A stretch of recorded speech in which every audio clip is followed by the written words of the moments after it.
Have you ever felt misunderstood for asking about a small detail? For some, understanding starts with tiny pieces.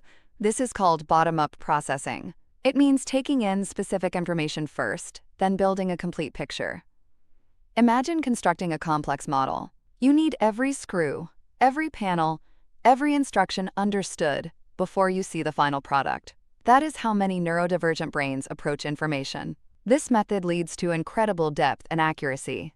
By fully understanding each detail, the final understanding is robust and precise.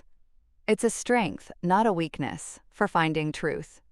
However, this strength can create challenges in conversations, especially when someone is giving a broad explanation, and your brain latches onto a specific detail that feels crucial to clarify. You need that detail clarified to move on.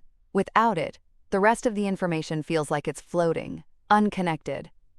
The bati point cannot be understood until the foundation is solid. To a neurotypical person, this might seem like losing the forest for the trees. They might think you are being pedantic, interrupting with irrelevant details, or intentionally derailing the conversation. This misinterpretation causes frustration on both sides. The speaker feels unheard and interrupted. The listener feels unable to grasp the information due to a critical missing piece. Let's translate. When an ND person asks for clarification on a detail, it is not an attack. It is a genuine need for foundational information to process the larger concept correctly. For neurodivergent individuals, a strategy can be to preface your questions. You might say, "I need to understand this specific point before I can grasp the whole idea." Another strategy is to ask if the speaker prefers to finish their explanation first, and then address details. This can manage expectations and reduce perceived interruptions. For neurotypical individuals, practice patience. When a detail is requested, try to provide it clearly. Understanding it is a building block for their comprehension, not a distraction. You could also ask, "Is there anything specific you need clarified for me to continue?" This invites them to voice their need without interrupting the flow you intend. Consider providing information in a more structured way if possible. Breaking down complex topics into smaller, digestible segments can benefit everyone, especially bottom-up processors.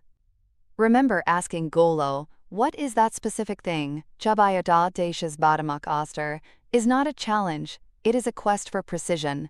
It is a desire to build a true and accurate understanding from the ground up. This cognitive style often uncovers errors or inconsistencies that others might miss. It provides a unique lens for problem-solving and deep analysis, ensuring thoroughness. Embracing bottom-up processing means valuing every piece of information. It means recognizing that sometimes the truth lies hidden in the smallest, most precise details. When we understand and respect different processing styles, our communication becomes richer. We move from frustration to mutual understanding and deeper connection. This is not about changing how your brain works. It is about building bridges between different ways of knowing. It is about appreciating the unique path each mind takes to understanding. So the next time a detail feels crucial, remember its power. It is not an interruption. It is a key that unlocks a more complete and accurate perception of the world. Let us celebrate the depth found in details. Let us embrace the truth that bottom-up processing brings. For in every tiny piece, there is a universe waiting to be understood.